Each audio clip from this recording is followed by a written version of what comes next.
Agar sizda uy olib, uy sotib olishda yoki uyni sotishda muammoga duch kelgan bo'lsangiz, ushbu video siz uchun. Oxirigacha ko'ring, tushuntirib beraman. Tushgan murojaatga ko'ra, fuqaro sotuvchi uyida xaridor bilan kelishuv qilgan, ma'lum summaga, masalan aytaylik $30,000 ga. Sotib oluvchi $10,000 berib uyga kirib olgan. Lekin belgilangan o'sha va'dalashilgan muddatda pulni qaytib qolgan summani to'lab bermadi. Uyning egasi kelishuvni bekor qilishdi va uydan chiqib ketishdi. Aytib, o'sha bergan pulingizni qaytarib beraman desa, sotib oluvchi uyga kirib olgan shaxs, men uydan chiqib ketmayman.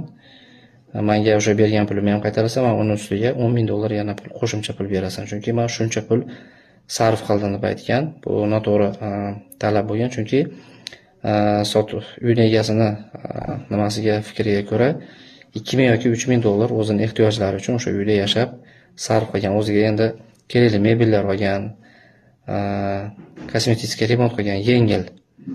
Lekin undan katta pul sarf qilmagan. Lekin muttahamlik yo'li bilan hozir janjal qilib ichki ishlarga shikoyat qilgan bu uyning egasini ustidan. Uyning egasi bu nimani uydan chiqarolmayapti va bizga murojaat qildi.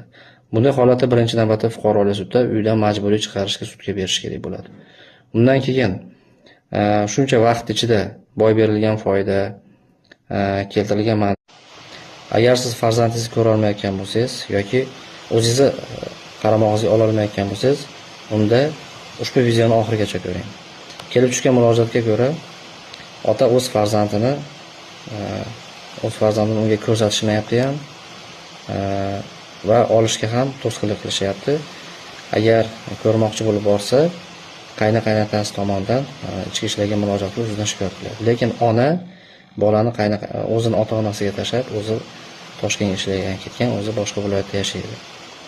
Ushbu holatda nima qilish kerak? Ushbu holatda bolani olish uchun fuqarolik sudga ariza bilan murojaat qilinadi.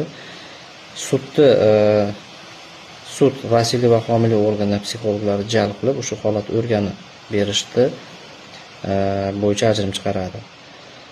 Ushbu organlar tomonidan otani sharoiti o'rganib chiqiladi. Bolaga nisbatan tarbiyasi, ta'minoti, shart-sharoitlari yaxshi darajada bo'ladigan bo'lsa, yetarli darajada bo'ladigan bo'lsa, unda bolani otaga olib beradi. Chunki otani bolaga nisbatan huquqi uchinchi shaxslardan ko'ra ko'proq. Ya'ni bu biologik ota hisoblanadi va bolaga nisbatan huquqlari bor, bolani olishga haqli. Ushbu holat bo'yicha agar sizga yordam kerak bo'lsa, bizga murojaat qiling, sizlarga huquqiy maslahat ham beramiz va amaliy yordam ham ko'rsatamiz.